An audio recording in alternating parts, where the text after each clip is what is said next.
Again, we're going to be talking about the end times. Hoy nuevamente vamos a estar hablando sobre los últimos tiempos. Una de las cosas que hace difícil entender los últimos tiempos es cuando no tenemos una buena comprensión de la línea del tiempo para este periodo de la historia. Es decir, realmente no sabemos qué sucederá ni cuándo sucederá. Pero si eres un buen estudiante de la profecía, tanto del Antiguo Testamento como de la profecía que encontramos en el Nuevo Testamento, puedes tener una buena comprensión de estos eventos clave. Por supuesto que no sabremos el día ni la hora de muchas de estas cosas, pero sí sabremos el orden, y eso ciertamente nos traerá claridad. Toma tu Biblia y ve conmigo al libro de Lucas, capítulo 21. Mencioné la semana pasada un término bíblico, y ese es el principio de dolores de parto. Les comenté que estas cosas van a suceder. Son situaciones muy difíciles, pero realmente no podremos ser dogmáticos acerca de cuándo sucederán. Yo creo firmemente que muchos de estos eventos comenzarán antes de esos últimos 7 años, que llamamos con frecuencia la semana 70 de Daniel. ¿Y cuál es el propósito de estos dolores de parto? Ellos prepararán el terreno para el anticristo, con el fin de que el anticristo comience su gobierno, y me refiero principalmente a su imperio. De hecho, la mayoría de los eruditos creen que primero su imperio será establecido y luego, más adelante, él comenzará a gobernar sobre ese imperio. Así que, de nuevo, cuando vemos la Escritura, por ejemplo, en primera a los Tesalonicenses, capítulo 5, verso 1, Pablo dice, hablando a los creyentes, sobre conocer los tiempos y las ocasiones. ¿Oíste bien? Los tiempos y las ocasiones. No debemos entender esto simplemente como una referencia a los últimos tiempos, pues Pablo hace una distinción. Él habla de los tiempos y las ocasiones. Y cuando prestamos mucha atención a estos términos, habrá algo de inestabilidad, algunos trastornos de los que hablamos la semana pasada, y esto preparará el escenario para la revelación y el ascenso al poder del imperio del anticristo. Cuando ese imperio entre en vigor, es decir, cuando se haga presente en este mundo y empiece a gobernar, va a utilizar su poder, su autoridad y su dominio para perseguir a los creyentes. Y mencionamos algo de esto la semana pasada. ¿Cuándo, en realidad, llegará el final de este principio de dolores de parto y se marcará el inicio de la semana 70 de Daniel, de esos últimos 7 años? Es muy difícil para nosotros ahora, en este momento, ser dogmáticos acerca de eso. Pero vamos a ver que hay inestabilidad. Habrá conflictos en este mundo, guerras y cosas así. Habrá terremotos y situaciones de gran inestabilidad a nivel mundial, lo cual causará el ascenso del imperio del anticristo.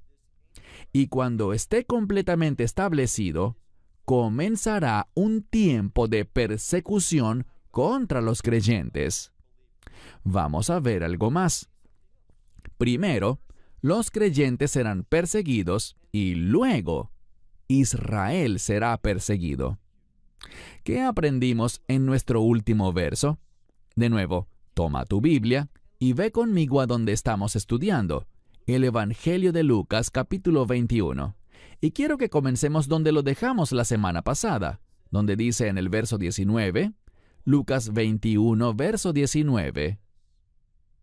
En su perseverancia, en su paciencia, que es otra manera como podemos traducirlo, ganarán o poseerán su alma. Esta palabra para alma puede significar vida, y yo te sugeriría que significa la vida que Dios quiere que tengamos, una vida de fe, una vida que reconoce su autoridad, en otras palabras. Lo que la Escritura nos está diciendo es esto, que vamos a pasar por persecución, no por el simple hecho de sufrir, sino más bien con el propósito de hacernos crecer y madurar. Vemos en el libro de Apocalipsis que la novia, que es una referencia a la iglesia, tomará este tiempo para prepararse, para adornarse para su novio. En otras palabras, para que seamos hallados fieles. Así que la persecución va a cumplir un propósito, hacernos crecer y madurar espiritualmente para que nos comportemos de una manera que agrade a Dios. Bien, en segundo lugar, quiero decirles que de la misma manera en que los creyentes serán perseguidos, sabemos algo. Después de que el tiempo de persecución de los creyentes llegue a su fin, entonces vamos a ver dos cosas. La ira de Dios comenzará y simultáneamente, durante la ira de Dios, también el anticristo volverá su atención, y cuando digo el anticristo, quiero decir que será el anticristo junto a su imperio, que volverán su atención contra Israel. Allí Israel va a pasar por su peor tiempo de persecución y sufrimiento. Pero de nuevo, esa etapa tiene un propósito. ¿Cuál será? Provocar que un remanente del pueblo judío llegue a la fe, hacer que dejen de confiar en lo físico, en las cosas terrenales, y comiencen a confiar y depender en Dios. Y vamos a ver una palabra muy importante que nos enseña esta verdad bíblica. Bien, avancemos. Estamos listos para el siguiente verso, que es el verso 20.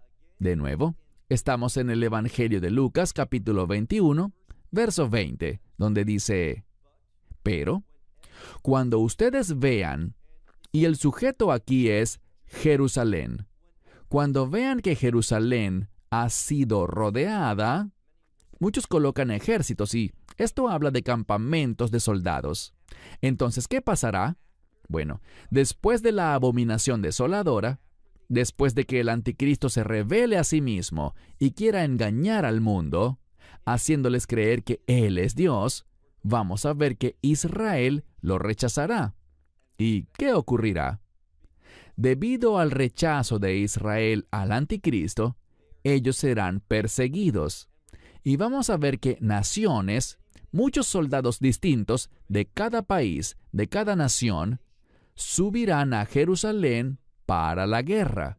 De eso estamos hablando en el verso 20.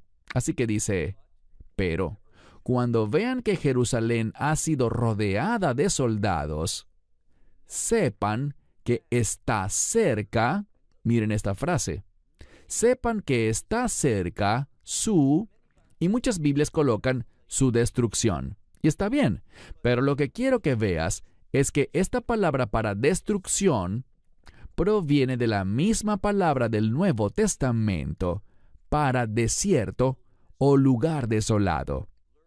Aprendamos una verdad muy importante. Los hijos de Israel pasaron 40 años en el desierto. ¿Por qué? Por su falta de fe. Porque no dependieron ni confiaron en Dios. Así que su experiencia en el desierto buscaba llevarlos a la fe. Lo que vemos aquí con la elección de esta palabra, de nuevo, la mayoría de las Biblias lo traducen como destrucción, pero es la misma palabra en una forma diferente, con la misma raíz de la palabra griega para una experiencia, precisamente en el desierto. Israel será puesta en una situación muy difícil, no para su destrucción, sino para que experimente un cambio espiritual, para que Israel, o al menos un remanente de Israel, llegue a confiar en el Mesías. Y luego dice, verso 21, entonces, los que estén en Judea, estamos hablando de Israel propiamente, los que estén en Israel, que huyan a los montes, y los que estén en medio de ella, ¿qué deben hacer? Es otra palabra, es un sinónimo para huir o salir. Y los que estén en el campo, es decir, fuera de Jerusalén, esos individuos no deben entrar en ella, es decir, no vayan a Jerusalén en ese momento. ¿Por qué? Porque viene un tiempo de intensa persecución, liderado por el imperio del anticristo. Y oigan bien, donde participará toda nación en el mundo. Así que repasemos y veamos algo claramente. Se aproxima un tiempo de gran inestabilidad mundial, y eso será provocado por guerras, hambrunas, pestilencias, y todo esto llevará al imperio del anticristo a un tiempo de persecución contra los creyentes. Pero, oigan bien, aunque se nos ha prometido que nunca experimentaremos la ira de Dios, lo que no promete la Escritura es que no seremos perseguidos. De hecho, vimos la semana pasada que seremos odiados, seremos perseguidos, seremos entregados a causa de su nombre. Y Él le está hablando a creyentes aquí. Así que viene un tiempo de sufrimiento por nuestra fe. Y luego sabemos que habrá un evento de transición. Lucas, en su relato, no trata ese tema. Ciertamente en el relato de Mateo y en el de Marcos sí lo vemos. Estoy hablando de un evento muy importante llamado la abominación desoladora, Ha-Shikutz Ha-Meshomem, que se refiere al anticristo entrando al templo, y seamos más específicos, entrando al lugar santísimo, declarándose a sí mismo Dios y queriendo que todos lo adoren a Él y rechacen al Dios de Israel. Bueno, los creyentes no lo aceptarán y tampoco lo hará un remanente de Israel. De hecho, en su mayoría, Israel rechazará su autoproclamación como Dios en ese tiempo de la abominación desoladora, y esto llevará a que Israel sea perseguido. Y mientras Israel está siendo perseguido, recuerden algo que aprendimos de Apocalipsis 7. Israel será sellado. Vemos ese número de reino, los 144,000. Yo creo que es un número que representa a aquellos de Israel que estarán en el reino de Dios. Ellos van a ser sellados. ¿Por qué? Porque estarán en este mundo durante la ira de Dios. Nosotros, por otro lado, cuando digo nosotros hablo de los creyentes, nosotros no estaremos en ese entonces. Como dije la semana pasada, los creyentes nunca jamás experimentaremos nada de la ira de Dios. No estaremos en este mundo. El arrebatamiento sucederá primero y seremos llevados al reino de Dios antes de que comience la ira de Dios. Así que aunque no sabemos el día ni la hora, podemos saber el orden, y es el siguiente. El rapto sucederá, no sabemos el día ni la hora, pero ocurrirá antes de que comience la ira de Dios. Estamos hablando aquí en esta sección sobre Israel atravesando un tiempo difícil, durante el cual los que están en Judea deben huir. Los que están en medio de ella deben salir. Los que están en el campo no deben entrar a ella. ¿Por qué? Mira ahora el verso 22. Porque estos son los días de su... Y esta es una palabra para venganza o vindicación. Lo interesante es que esta palabra, si haces un buen estudio de ella, es la palabra para justicia y para manifestar esa justicia. Por eso Dios va a permitir que Israel pase por algunas experiencias muy difíciles, porque Dios quiere provocar un cambio. ¿Qué tipo de cambio? Un cambio de justicia a partir de esto. Así que Israel va a ser protegida de la ira de Dios, pero no de la persecución del anticristo contra Israel. Pero Dios obrará, y hablaremos de esto la próxima semana. Dios vendrá por medio de la persona de su Hijo, el Mesías Yeshua, Jesucristo, y ahora no estoy hablando del rapto, sino de la segunda venida. Aprende un principio muy importante. El rapto es para la iglesia, pero la segunda venida es para Israel. Muy importante que aprendamos esto. Y veremos que hay dos señales diferentes para cada uno de estos eventos. Una señal para el rapto, que lo anuncia, y una señal para la segunda venida, que nos deja saber que está cerca. Hablaremos de esto la próxima semana, pero al continuar, mira de nuevo el verso 22. Porque estos son los días de su venganza, o podríamos decir, de su vindicación, que manifestará su justicia. Y noten que dice que todo lo que ha sido escrito será cumplido. Verso 23. Bien, con el fin de provocar este cambio, para que todo lo que ha sido escrito sobre ella sea cumplido, vean lo que dice. Pero hay de las que tienen en el vientre, es decir, que están embarazadas, y de las que crían en aquellos días. ¿Qué aprendemos?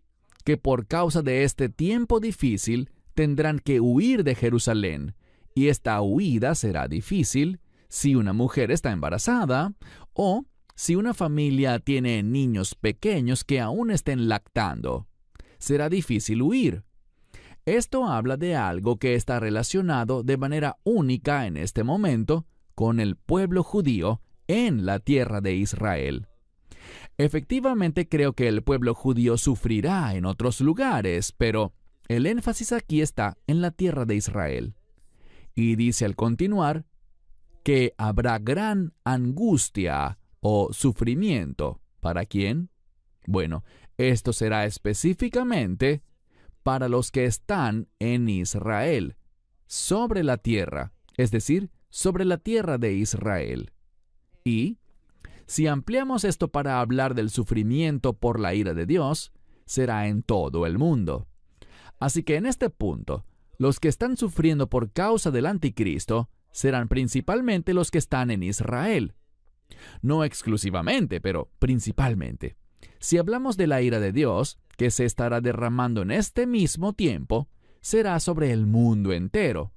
Dios protegerá a Israel de su ira, de manera muy similar a lo que hizo con los que estaban en Gosén durante el tiempo del Éxodo. Así que, continuando, miren lo que dice aquí en la segunda parte del verso 23, donde leemos: y la ira en o entre este pueblo. Esta palabra es ira. Fíjense que no dice persecución, sino ira. Y hay dos maneras de entender esto. Esta es una palabra fuerte para enojo. Cuando miramos la profecía del Antiguo Testamento, tenemos la palabra enojo. El enojo de Dios puede entenderse como su ira. Y también sabemos que esa misma palabra puede usarse con respecto al enojo humano. Así que durante este tiempo, por causa del anticristo, de su imperio, y por causa de la ira de Dios que se derrama, habrá, como dice aquí, leamos con cuidado al final del verso 23, donde dice: y la ira entre este pueblo. Ahora, insisto, Israel será sellado porque atraviesan la ira. Y noten lo que sucederá. Aquí no vemos a Dios ejecutando las cosas que veremos desde el verso 24. Esto lo hará el anticristo. Y por eso creo que la palabra ira aparece aquí, en este contexto, en relación con las acciones del anticristo. ¿Por qué? Porque dice que caerán por la boca, o como dice la mayoría de las Biblias, a filo de espada, y serán llevados al exilio hacia todas las naciones. Así que incluso en la semana 70 de Daniel veremos ese concepto del exilio, de ser expulsados de la tierra de Israel. Y noten lo que dice: y Jerusalén será pisoteada por todas las naciones. ¿Por qué? Todas las naciones que suban a Jerusalén para hacer guerra van a pasar por encima, es decir, van a hollar, a pisotear a Jerusalén. Esos ejércitos pisotearán la ciudad santa. Eso es lo que dice a mitad del verso 24. Y noten lo siguiente: todo esto sucederá hasta que los tiempos de los gentiles se cumplan. Ahora, ¿qué significa esto de los tiempos de los gentiles? No está hablando de la plenitud de las naciones que Pablo menciona en Romanos 11, la plenitud de los gentiles, sino que cuando hablamos de los tiempos de los gentiles aquí, estamos hablando de que Dios ha permitido un tiempo específico en el que el Evangelio será llevado a los gentiles, a las naciones. Y cuando ese tiempo se cumpla, ¿qué pasará? La ira de Dios comenzará y eventualmente traerá el fin a este mundo. gradualmente, no será de inmediato, pero se completará a lo largo de un periodo de tiempo. De eso es de lo que está hablando esta escritura. Así que todo esto sucederá hasta que los tiempos de las naciones se cumplan. Y luego dice, verso 25, que habrá una señal en el sol, en la luna y en las estrellas, y sobre la tierra. La angustia de las naciones confundidas, o creo que una versión lo traduce como en gran perplejidad. Se refiere a una gran confusión. Lo que vemos es lo siguiente. Cuando ese tiempo llegue a su fin y Dios comience a derramar su ira, eso producirá, como dice aquí, la angustia de las naciones. Y será algo confuso. No lo anticipaban, no sabían de profecía y no sabrán cómo interpretar esto. Esto sucederá con el rugido del mar, así que habrá una gran perturbación en este mundo. El rugido del mar. Y también se usa otra palabra para su oleaje. Y este es un término profético que simplemente habla de gran inestabilidad en el mundo. Y debido a todas estas cosas que están sucediendo, principalmente debido a la ira de Dios que está siendo derramada, e insisto, la iglesia no estará aquí durante ese tiempo. Cuando la ira de Dios comience, ya el rapto habrá ocurrido. Pero para aquellos que todavía estén aquí, noten lo que dice. El desmayo de los hombres, esto significa de todas las personas. Las personas producto de lo que está por suceder desfallecerán por lo que está a punto de ocurrir, lo que están viendo y lo que están presenciando, por miedo. Y leemos algo más. Y por la expectación de lo que viene sobre la tierra. ¿Y qué será? Se trata del derramamiento completo de la ira de Dios. En el libro de Apocalipsis vemos dos cosas que están relacionadas con la ira de Dios. Vemos los juicios de las trompetas, mencionados en Apocalipsis capítulos 8 y 9, y luego vemos otro derramamiento más fuerte de la ira de Dios mencionado en Apocalipsis capítulo 16. Cuando estas cosas estén ocurriendo, causarán angustia, causarán confusión, causarán pánico y temor entre la gente. Leamos ahora en el versículo 26, al final, donde dice, porque las potencias de los cielos serán conmovidas. Ellos sabrán que todo esto que está ocurriendo, estas cosas terribles relacionadas con los juicios de las trompetas y los juicios de las copas, tienen su origen en el cielo. No habrá ningún razonamiento humano para darle una explicación a todo lo que estará sucediendo. Les animo a leer sobre los juicios de las trompetas en Apocalipsis 8 y 9 y sobre los juicios de las copas en Apocalipsis 16. Allí verán que no hay explicación humana.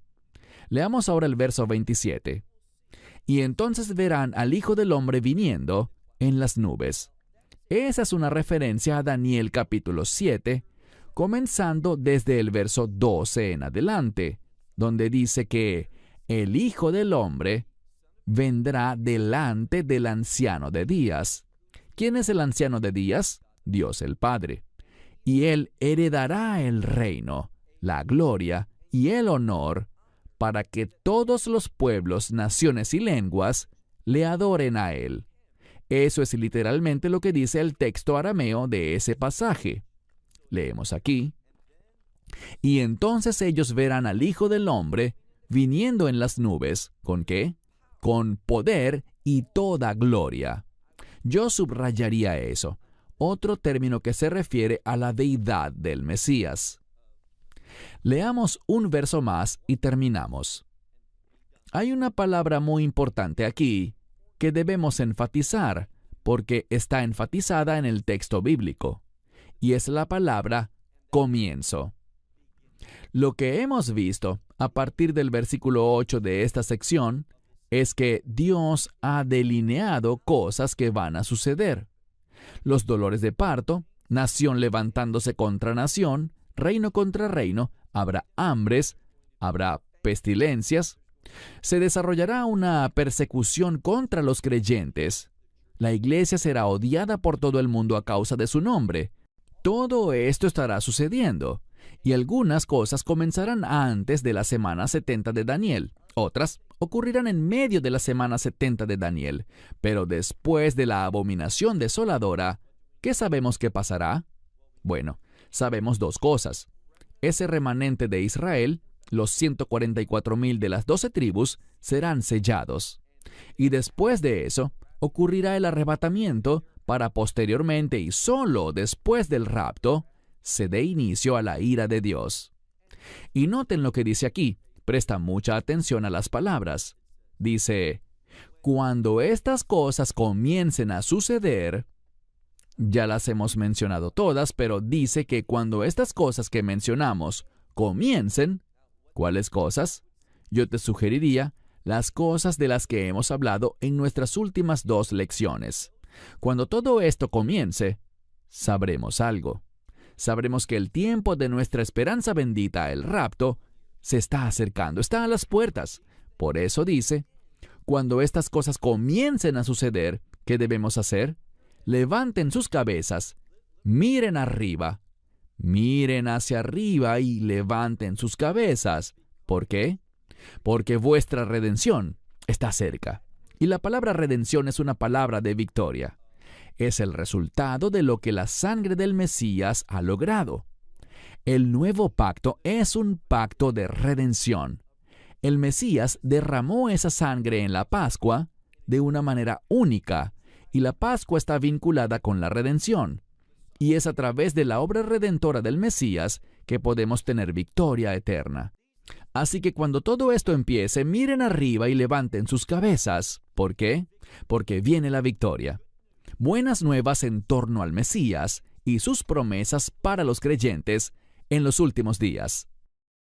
Esperamos que te hayas edificado con el mensaje de hoy y lo compartas con otros. Te invitamos a seguir nuestros estudios cada semana por este canal y por el portal de YouTube de Amarás a Israel. También puedes leer bíblico. Aquí está Baruch y la lección de hoy. God is a gracious God. Dios es un Dios lleno de gracia que quiere traer cambios a tu vida. Y Dios tiene todo el tiempo que necesite. Lo que quiero decir es que Dios nunca tiene prisa. Dios no está bajo presión. Él puede esperar, esperar y esperar. La pregunta es, ¿puedes tú?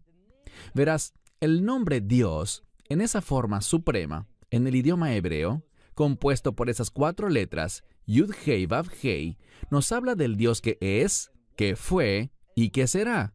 Lo que quiere decir que Dios de ninguna manera está limitado o relacionado con el tiempo. Pero ese no es nuestro caso. El tiempo es muy valioso para el ser humano y debemos estar sincronizados con el calendario de Dios. Es decir, tenemos que ser sensibles a las cosas que Dios tiene para nosotros en esta cantidad limitada de tiempo que llamamos vida. Dicho esto, toma tu Biblia y ve conmigo al libro de Oseas, capítulo 5. Profecía de Oseas, capítulo 5. La primera palabra en este capítulo es la misma palabra con la que comenzó el capítulo 4. Y los rabinos nos dicen que la razón de esto es que nada ha cambiado. Dios ha exhortado a su pueblo. Dios también ha amenazado a su pueblo. Mas la gente no está dispuesta a cambiar. Son un grupo de individuos tercos y rebeldes. ¿Sabes qué? Eso también es lo que somos tú y yo. Tendemos a ser muy lentos para escoger sabiamente los planes de Dios, pero al mismo tiempo vamos corriendo hacia el pecado. Así que Dios, una vez más, Él no cambia, y comienza de la misma manera con la palabra oíd. Y deben recordar que esta palabra oíd exige una respuesta. Pero en el capítulo 5, Él no solamente usa la palabra para decir oíd, sino que utiliza 3 palabras diferentes. Miren el verso 1, dice, oíd esto, oh sacerdotes, y escuchad, oh casa de Israel, casa del rey, prestad oído. Así que estas tres palabras diferentes revelan tres verdades importantes en torno a la naturaleza de Dios.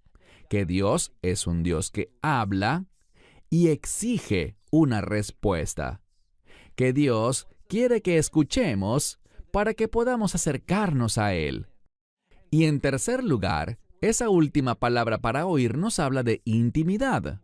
Con mucha frecuencia en la Escritura, es usada para alguien que viene y habla suavemente al oído de alguien.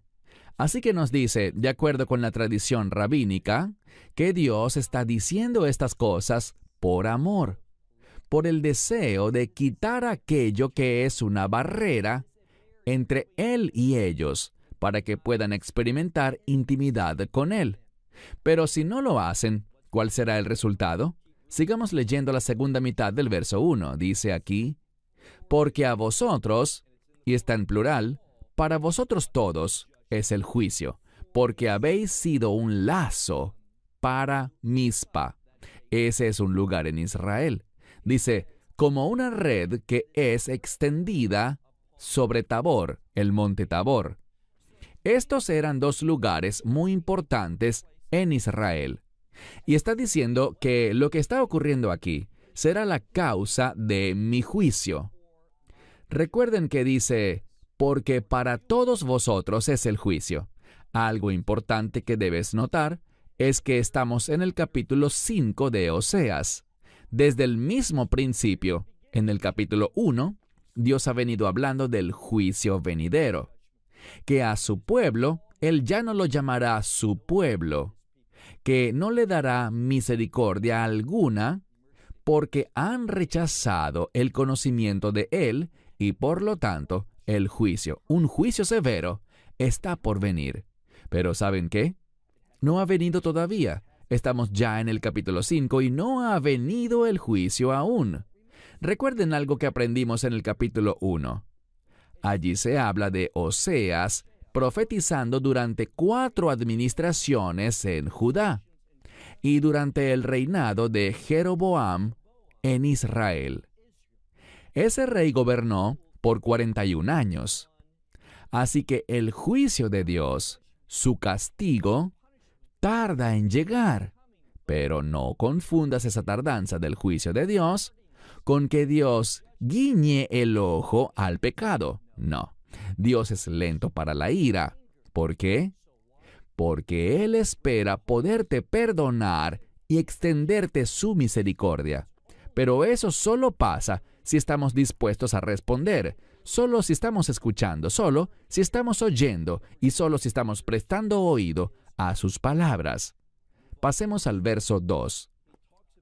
Aquí se habla de un grupo de personas. En hebreo es la palabra setim.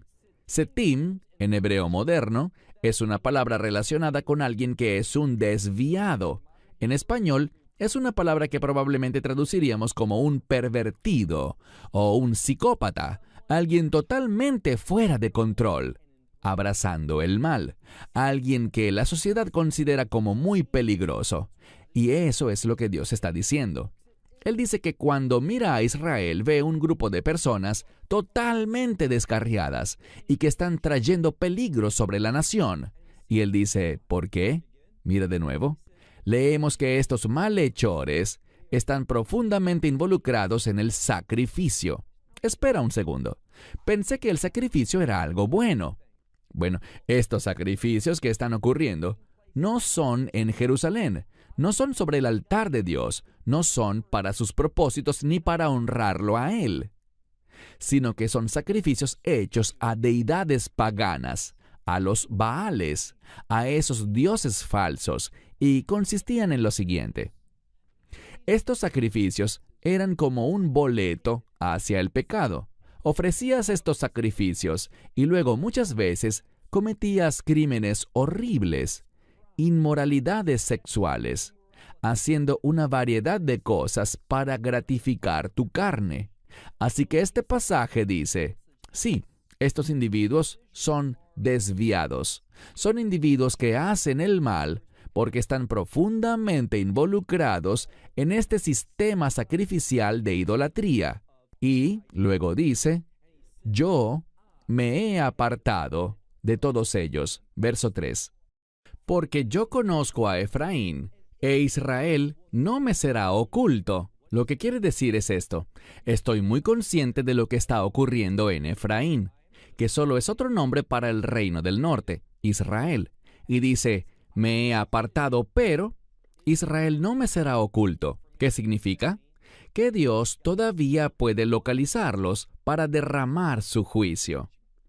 Es interesante, porque me imagino que es muy raro que alguien estudie el libro de Oseas siendo enseñado capítulo por capítulo, verso por verso, palabra por palabra, todo el libro en orden. ¿Por qué? Porque no es un libro que nos brinde ánimo. No fue escrito con ese fin. Oseas no tenía un mensaje de ánimo. Él tenía un mensaje de convicción. Tenía un mensaje de condenación. ¿Por qué?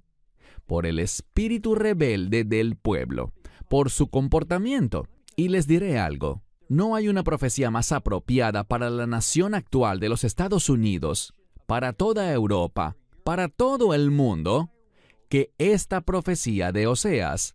¿Por qué? Porque este mundo está en tanta rebelión contra Dios. Vemos que estamos viviendo en un tiempo, y todos ustedes lo han oído, un tiempo en el que la gente llama a lo bueno malo y a lo malo bueno. Vemos tantas cosas que Dios dice que son una abominación siendo aceptadas. ¿Y qué es lo que mayoritariamente escuchamos decir a la iglesia? La iglesia ha tomado el término amor y lo ha malinterpretado totalmente para definirlo como simplemente aceptar y abrazar y tolerar casi cualquier cosa. Y nos esforzamos por seguir un rumbo que está en conflicto con la verdad de Dios. Por eso, muchas personas no conocen gran parte de las Escrituras. De hecho, yo estaba compartiendo el libro de Oseas, en Israel, con un grupo de habla hebrea, y les pedí que sacaran el Tanaj, y tuvimos que darle el Tanaj a la mayoría de las personas, y les dijimos, abran en el libro de Oseas. La gran mayoría ni siquiera sabía dónde estaba el libro de Oseas. Así que no estamos familiarizados, ni judíos, ni gentiles, ni los que están en la iglesia, ni los que están fuera de la iglesia. No estamos familiarizados con la verdad profética. Debemos entender, como aprendimos en nuestro estudio del Apocalipsis, que hay una relación directa entre la verdad profética y el testimonio, es decir, en cómo vivió el Mesías.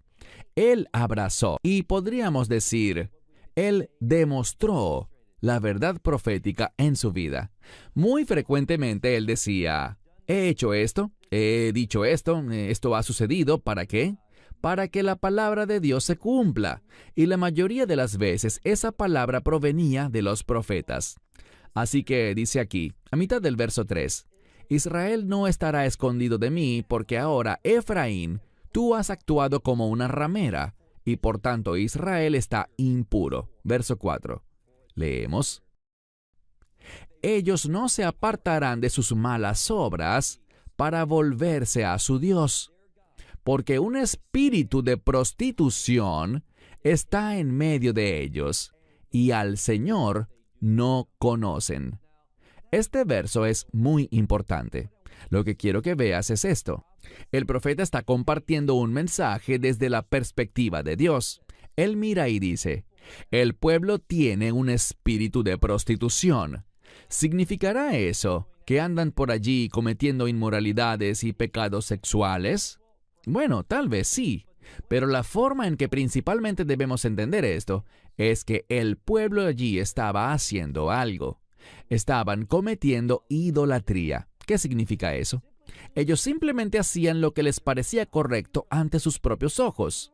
Si preguntaras a los antiguos rabinos qué es la prostitución en las Escrituras, ¿a qué se refiere ese espíritu idólatra que tenía Israel? Ellos simplemente dirían, cada hombre hacía lo que era recto ante sus propios ojos.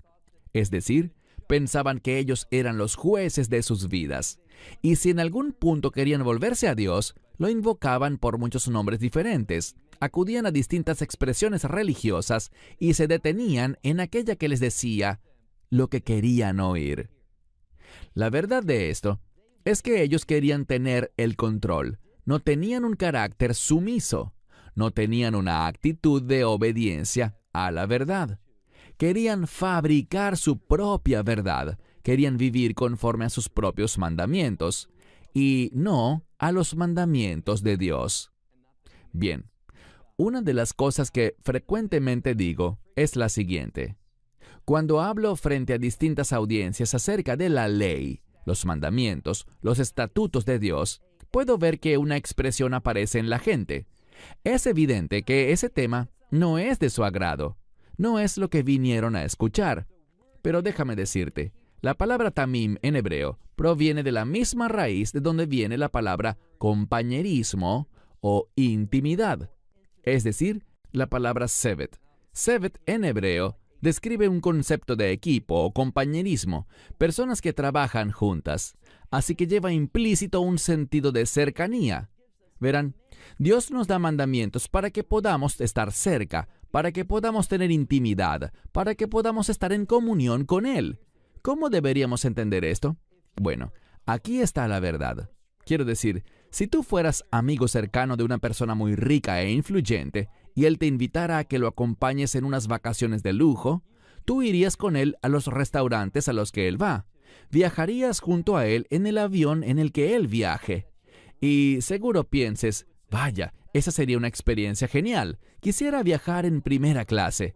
Quisiera comer en los mejores restaurantes. Me gusta ir a los lugares vacacionales más cotizados. Bueno, aquí está la verdad. Cuando tenemos intimidad con Dios, cuando estamos cerca de Él, cuando tenemos su compañerismo, ¿qué experimentaremos? Experimentaremos su amor. Experimentaremos sus bendiciones. Vamos a experimentar sus promesas. De eso se trata la intimidad. Y aquí está el problema con esto. Lo que hace la mayoría es que en lugar de apropiarse de las promesas de Dios, ¿qué hacemos? Perseguimos las promesas falsificadas de Satanás, creyendo que debemos hacer tales cosas, comportarnos de tal manera, y lo que ocurre es que somos engañados y privados de las cosas buenas que Dios tiene para nosotros. Y cuando estemos delante de Él como creyentes y caímos en esas mentiras, ¿qué sucederá? Vamos a sufrir pérdidas. No hablo de perder la salvación. Estoy hablando de que vamos a sufrir una severa pérdida de recompensas. Y me dirás, bueno, entrar al reino de los cielos, eso es todo lo que me importa. ¿En serio? ¿Qué pasará cuando llegue el momento? Porque Dios dice que nos conoceremos a nosotros mismos como Él nos conoce, y habrá una manifestación absoluta de la verdad. Esto es lo que sucederá. El tiempo como lo conocemos ya no existirá, y todos comparecerán ante el tribunal de juicio de Dios. ¿Quién será el juez allí? El Mesías Yeshua, y Él juzgará toda nuestra vida. Insisto, no estamos hablando del juicio del gran trono blanco. Estamos hablando de un juicio para recompensas. Recuerden lo que dice el Mesías en Apocalipsis. Yo vengo y mi galardón conmigo para dar a cada uno de acuerdo a su ¿qué? A sus obras. Y esas recompensas las usaremos para una sola cosa. Las depositaremos a los pies del Mesías. Toda nuestra vida será convertida y resumida en un conjunto de recompensas, con las cuales adoraremos al Mesías. Pero si eres de los que dicen, bueno, estar en el cielo es suficiente para mí, si entro allí todo está bien. Cuando llegue ese momento y no tengas nada que mostrar respecto a cómo Dios obró en tu vida, ¿sabes qué pasará? Ese será el mayor remordimiento que una persona pueda conocer. Por eso es tan importante que escuchemos estas palabras a Israel, que podamos entenderlas, que podamos caer bajo convicción, que podamos arrepentirnos y que podamos experimentar la verdad de Dios en nuestra vida, la cual manifiesta su gloria. Fíjense lo que dice al final del verso 4. En todo el verso 4 dice, porque no se apartarán de sus malas obras, con el fin de volverse a su Dios, porque tienen un espíritu de prostitución o de fornicación en medio de ellos, y al Señor no lo conocen. Verso 5. El verso 5 habla acerca de la soberbia. Y bíblicamente existe una conexión entre la soberbia o el orgullo y la prostitución. Dice aquí, porque la soberbia de Israel será humillada ante él, e Israel y Efraín, ¿qué harán? Bueno, ¿cómo serán humillados? Aquí lo dice, ellos tropezarán, y esta palabra, como dijimos, puede significar fracasar.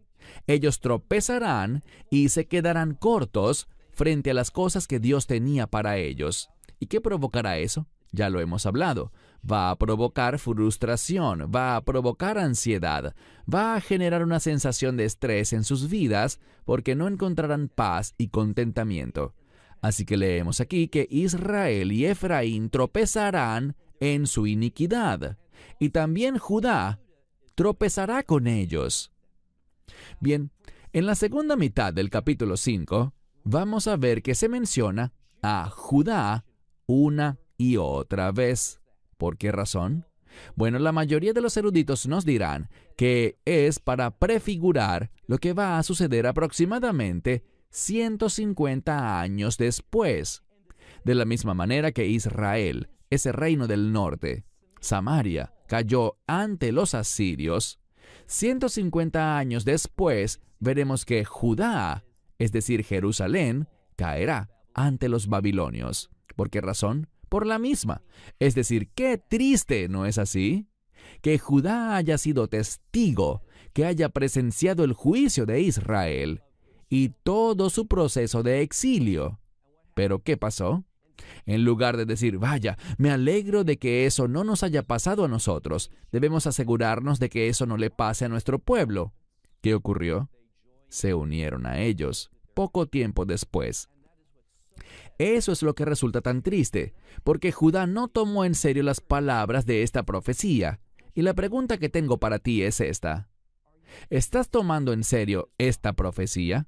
Si eres sabio, no solo estarás escuchando, sino que vas a leer y estudiar estos capítulos mientras los recorremos, y no solo mientras los recorremos, sino antes y después, para que podamos entender la revelación de Dios y que no nos encontremos decepcionando a Dios, quedándonos cortos, tropezando, fallando en las cosas que Dios nos ha llamado a hacer.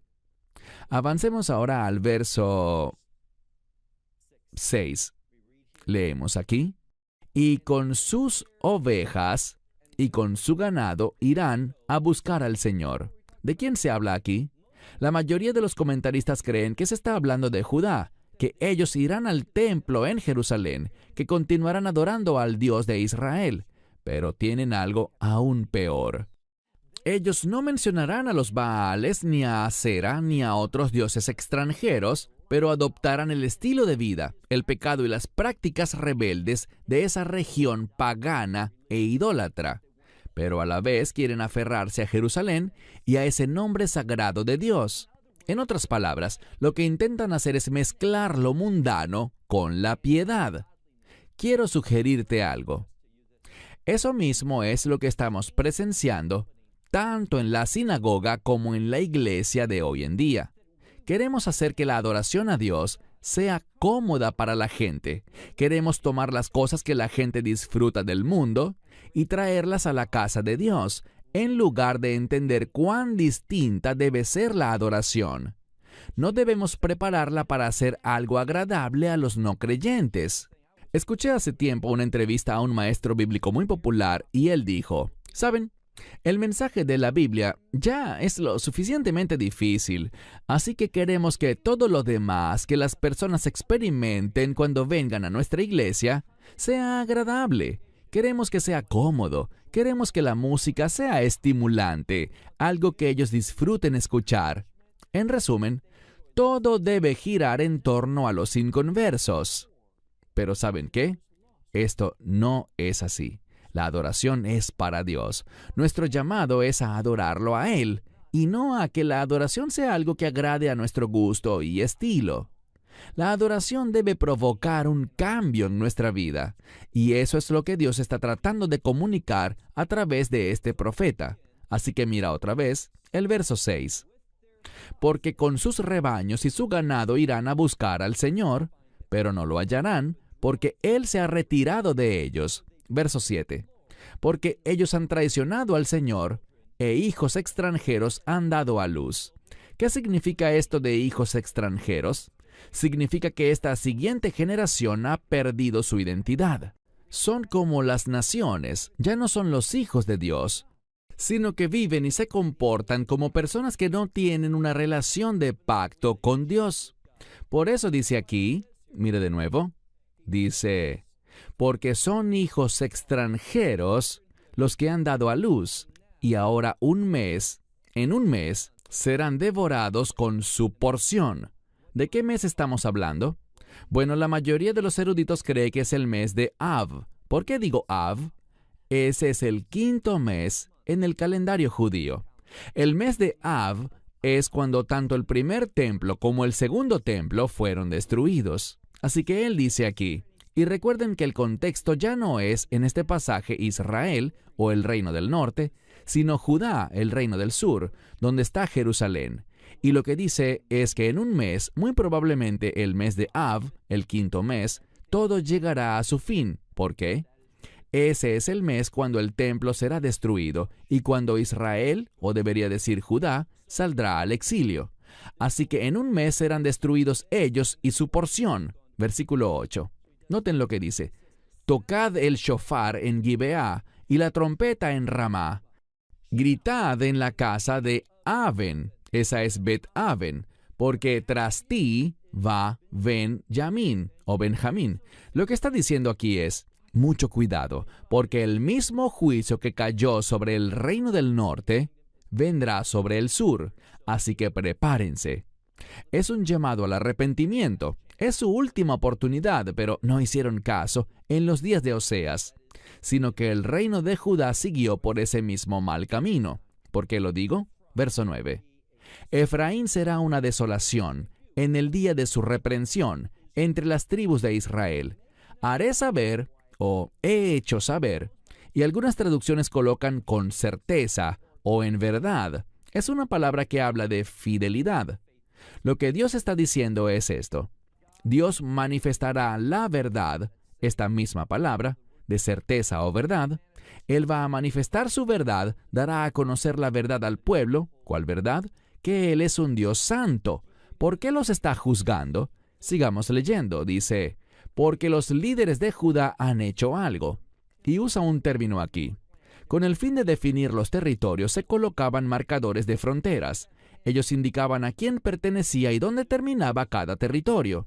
¿Y qué hacían estas personas, los líderes? Ellos venían y mediante soborno movían esos marcadores para que alguien tuviera más tierra. Así que habla de corrupción y dice, por causa de eso voy a derramar como agua mi ira, porque Efraín es oprimido y será quebrantado en juicio, porque se ha ido tras ¿qué? Se ha ido tras un mandamiento, pero no es el mandamiento del Señor, es un falso mandamiento. No es la palabra mitzvah, sino la palabra tzav. Tzav puede significar un mandamiento general, no necesariamente relacionado con los mandamientos de Dios. Así que creyeron un falso mandamiento. Y debemos preguntarnos, ¿hemos caído en eso? ¿Hemos creído una mentira? ¿Estamos siguiendo lo que las personas dicen, mandamientos que nos han dado, pero que no están arraigados en la Biblia? Eso es lo que hizo Judá. ¿Y cuál fue el resultado? Verso 12. Porque yo, Dios hablando, yo seré como una polilla para Efraín y como podredumbre o descomposición para la casa de Judá. Así que no hay diferencia. Dios no hace acepción de personas. Él no dijo, oh, a mí no me gusta el reino del norte, pero sí el del sur. No, es la misma verdad para los dos. Y ya para terminar, ¿sabes qué van a hacer? Ellos irán a Egipto, saldrán al exilio, correrán al rey de Asiria, buscarán ayuda, pero él no podrá hacer nada. El único lugar donde encontraremos la verdadera ayuda, que sana y restaura, es en el Dios viviente. Cierro con esto hasta la próxima semana, cuando seguiremos en Oseas, capítulo 6. Esperamos que te hayas edificado con el mensaje de hoy y lo compartas con otros.